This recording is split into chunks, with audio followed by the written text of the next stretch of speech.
Summer vacation at Aunt Claire's lakeside cottage was supposed to be relaxing.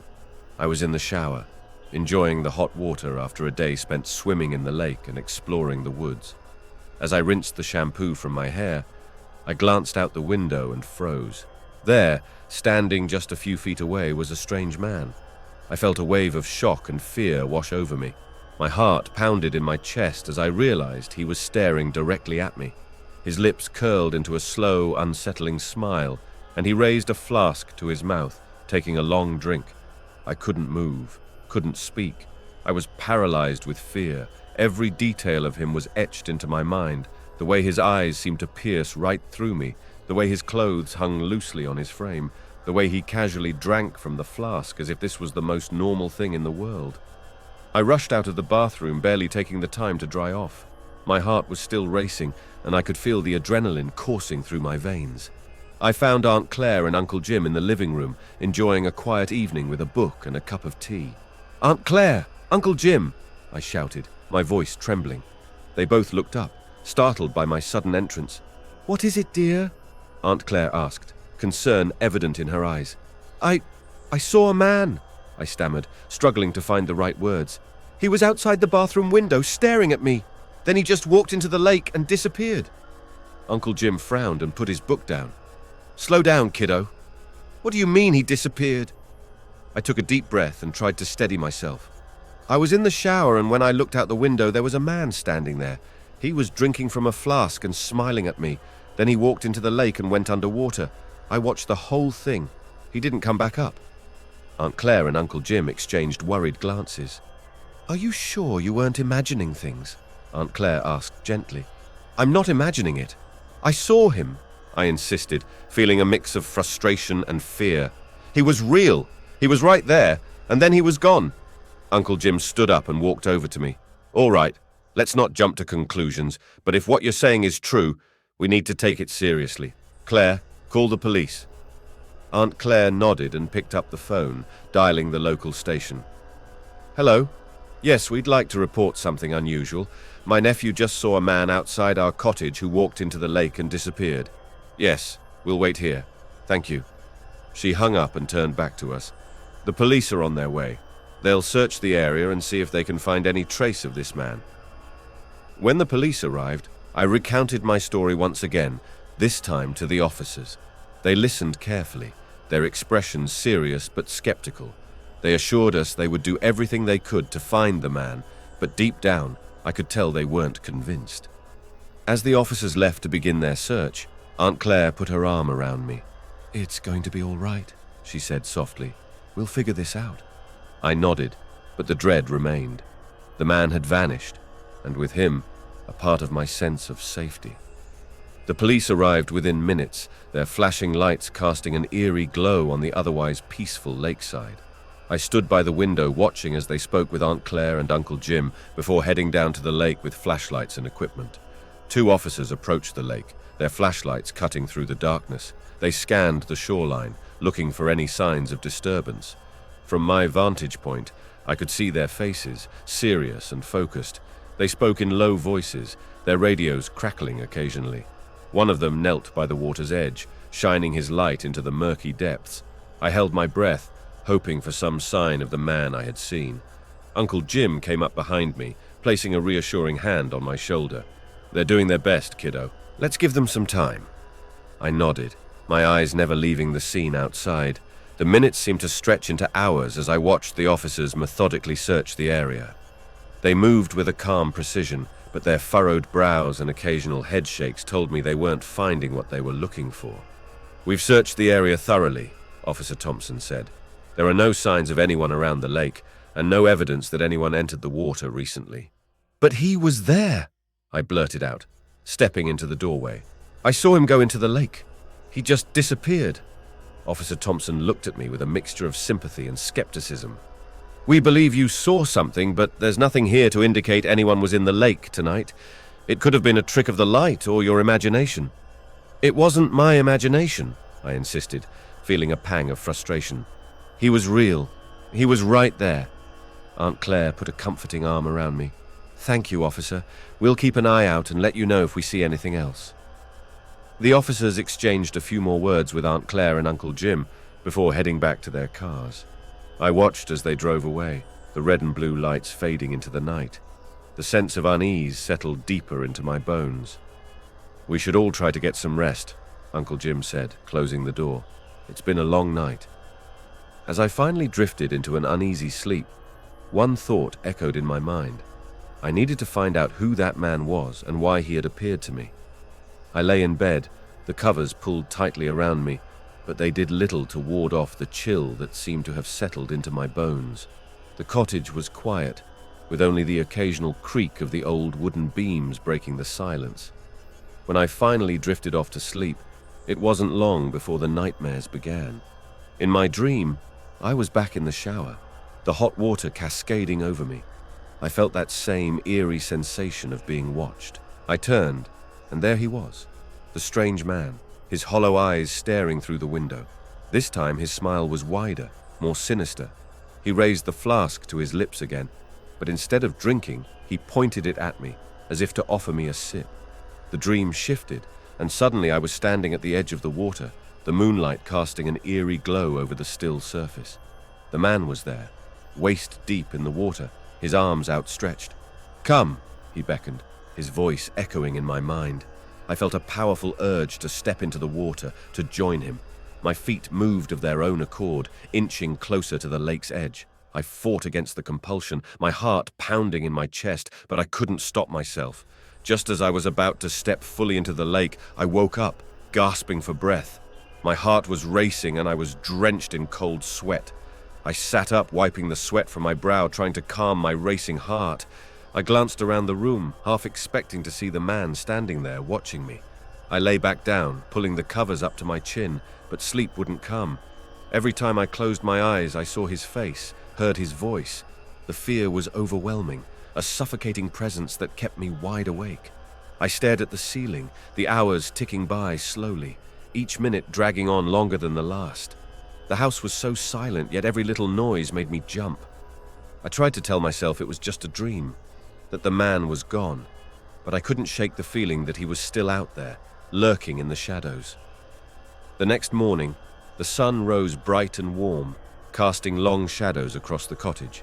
The cheerful light seemed almost mocking, given the dark thoughts that had plagued my mind all night.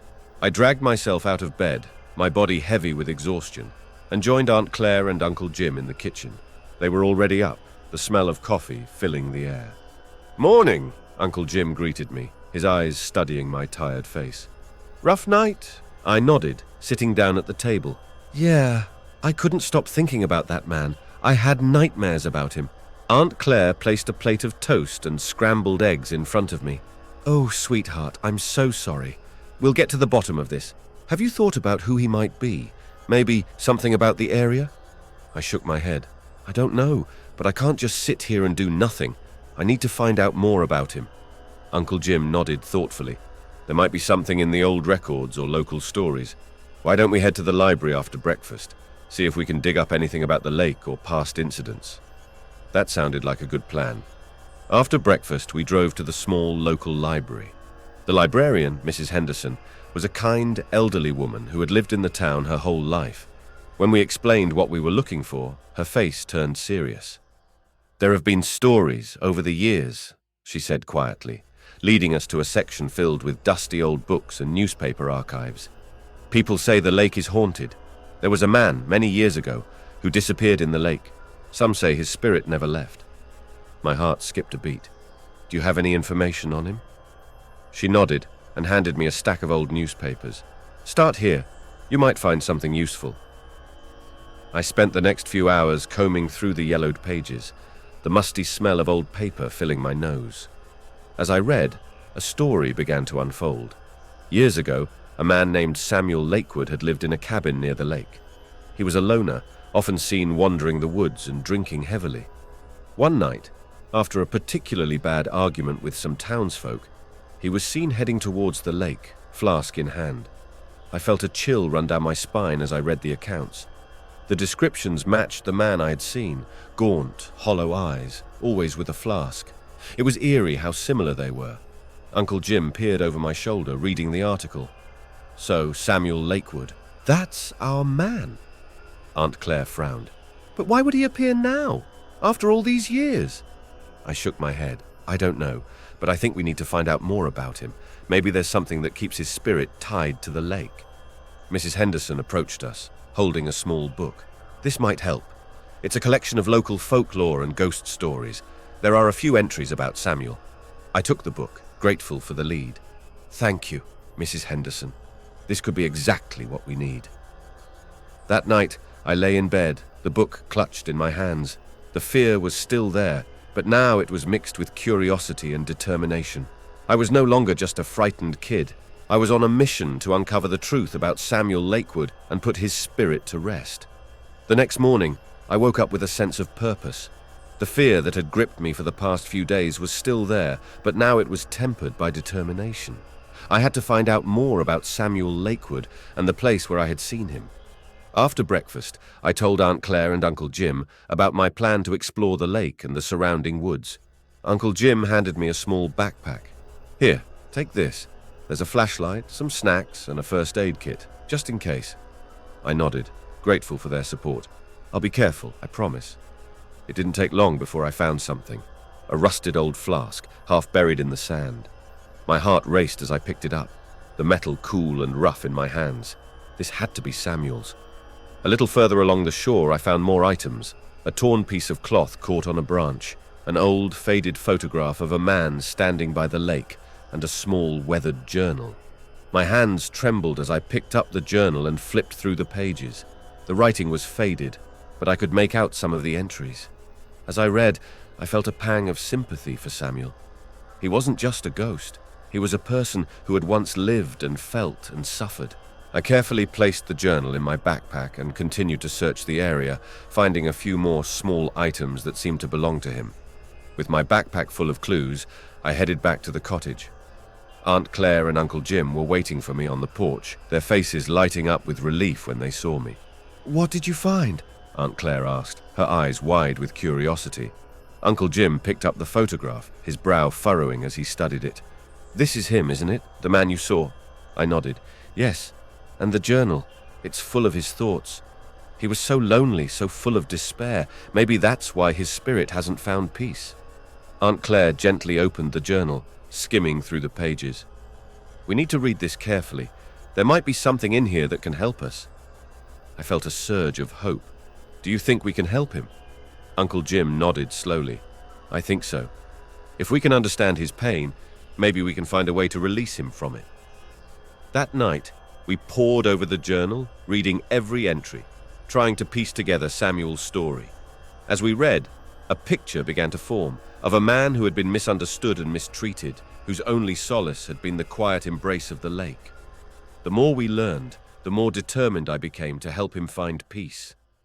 As the night wore on, I realized that this was just the beginning. There was still much to uncover, and I knew it wouldn't be easy. But I was no longer just a frightened kid. I was a detective, piecing together the puzzle of Samuel Lakewood's life and death, and I was determined to see it through to the end. That night, sleep eluded me once again. Aunt Claire, Uncle Jim, and I had spent hours combing through Samuel's journal, each entry painting a more vivid picture of his tragic life. The heavy weight of his sorrow and loneliness seemed to seep into the air around us. As I lay in bed, the house was eerily silent, the only sound the occasional rustle of leaves outside. I stared at the ceiling, my mind swirling with thoughts of Samuel and his tormented spirit. Eventually, my eyelids grew heavy, and I began to drift off. A sudden movement outside my window snapped me back to full wakefulness. I turned my head slowly, my heart pounding in my chest. There, illuminated by the pale light of the moon, was the man, Samuel Lakewood. He stood motionless, his gaunt face and hollow eyes locked onto mine, his mouth twisted into that same eerie, unsettling smile I had seen before. The moonlight reflected off the lake behind him, casting a ghostly glow over the water. The scene was surreal, like something out of a nightmare. Samuel's smile grew wider, more menacing, as if he reveled in my fear. "Aunt Claire, wake up!" I cried, shaking her shoulder frantically. She stirred, her eyes fluttering open. "What's wrong?" she asked, her voice groggy with sleep. "He's here! Samuel's here! Outside my window!" I could barely get the words out, my fear choking me. Uncle Jim was up in an instant, grabbing the flashlight from his bedside table. "Stay here," he said firmly to Aunt Claire. "We'll check it out." Aunt Claire took my hand, squeezing it reassuringly. "It's going to be all right," she said, though her eyes betrayed her own anxiety. Uncle Jim and I crept back to my bedroom, the beam of the flashlight cutting through the darkness. My heart pounded in my ears as we approached the window. I hesitated, then slowly peeked out. Samuel was gone. The lake was calm, the moonlight casting a serene glow over the water. There was no sign of the gaunt, spectral figure that had been there moments before. "Are you sure you saw him?" Uncle Jim asked, his voice gentle but serious. "Yes," I whispered, still trembling. "He was right there, staring at me." Uncle Jim frowned, shining the flashlight around the yard. "Well, he's not here now, but we'll keep looking. We need to figure out what he wants." Back in Aunt Claire's room, I recounted the encounter in more detail, describing Samuel's haunting smile and the eerie glow of the lake. Aunt Claire listened intently, her face growing more concerned with every word. "We need to find a way to communicate with him," she said finally. "If his spirit is truly reaching out to you, there must be a reason." As we sat there planning our next steps, I couldn't shake the feeling that Samuel was still out there, watching us, waiting. The sinister realization that his spirit was not at rest made my mission even more urgent. I had to uncover the truth behind his tragic fate and find a way to bring him peace before his presence consumed me entirely. The morning after Samuel's chilling visitation left me restless and anxious. Over breakfast, Aunt Claire and Uncle Jim exchanged worried glances as I recounted the previous night's events. "I have to do something," I declared, pushing my uneaten toast around my plate. "I need to find out more about Samuel Lakewood, why he's haunting us." Uncle Jim nodded thoughtfully. Maybe the local historian could shed some light on this. He's been here for years, knows the area's history better than anyone. Aunt Claire squeezed my hand reassuringly. "It's worth a try. We can't ignore this anymore." With their encouragement, I set out to find answers. The local historian, Mr. Thompson, lived in a small house at the edge of town, surrounded by shelves overflowing with dusty books and old artifacts. His weathered face lit up with curiosity when I explained why I had come. "Samuel Lakewood, you say?" Mr. Thompson mused, stroking his chin thoughtfully. "Ah, yes, I remember hearing stories about him. A troubled soul, they said, lived near the lake many years ago." I listened intently as Mr. Thompson recounted tales of Samuel's solitary life and his mysterious disappearance into the lake one fateful night. "He was a recluse, kept to himself mostly," Mr. Thompson continued. "Some said he was cursed. Others believed he was searching for something in those waters." Back at the cottage, Aunt Claire and I huddled together, poring over the information Mr. Thompson had given us. We needed a plan, a way to confront Samuel and help him find peace. "We can't just wait for him to appear again," Aunt Claire said firmly. "We need to take action." I nodded, my mind racing with possibilities. "Maybe if we can communicate with him somehow, find out what he wants." Uncle Jim joined us, his expression grave but determined. "We have the journal, the flask, and now the historian's insights. We're closer to understanding Samuel's story than ever before." That night, as the moon rose over the lake, we gathered our makeshift arsenal, a flashlight, the journal, and the flask. We ventured down to the shore, our hearts pounding in anticipation. The air was thick with tension, but we were ready to face whatever awaited us. Standing at the water's edge, we called out to Samuel, our voices carrying over the stillness of the night. The lake shimmered in the moonlight, a silent witness to our desperate attempt to reach out to its restless inhabitant. "Samuel!" I called, my voice trembling slightly. "We want to help you. Please, show yourself." For a moment, nothing happened. Then, a faint mist began to form over the water, swirling and coalescing into a figure. Samuel stood before us, his spectral form wavering in the moonlight. His eyes, once hollow and haunting, now seemed filled with sadness and longing. He gazed at us, his expression unreadable, as if weighing our intentions. "We know you're here for a reason," Aunt Claire spoke softly, her voice carrying across the water. "Tell us what you need." "We won't leave you alone," I said firmly. my heart aching for him. "We'll help you find peace, whatever it takes." As we stood there, the weight of his presence lifting from the air, I knew that we had made a breakthrough. Samuel's spirit was no longer a threat, but a lost soul in need of guidance and compassion. "We did it," Aunt Claire whispered, her voice filled with relief and gratitude. Uncle Jim placed a reassuring hand on my shoulder. "We couldn't have done it without you. You were brave." I smiled weakly, the adrenaline still coursing through my veins. The journey to help Samuel find peace was far from over, but tonight we had taken the first step toward healing a tortured soul and restoring peace to our lives.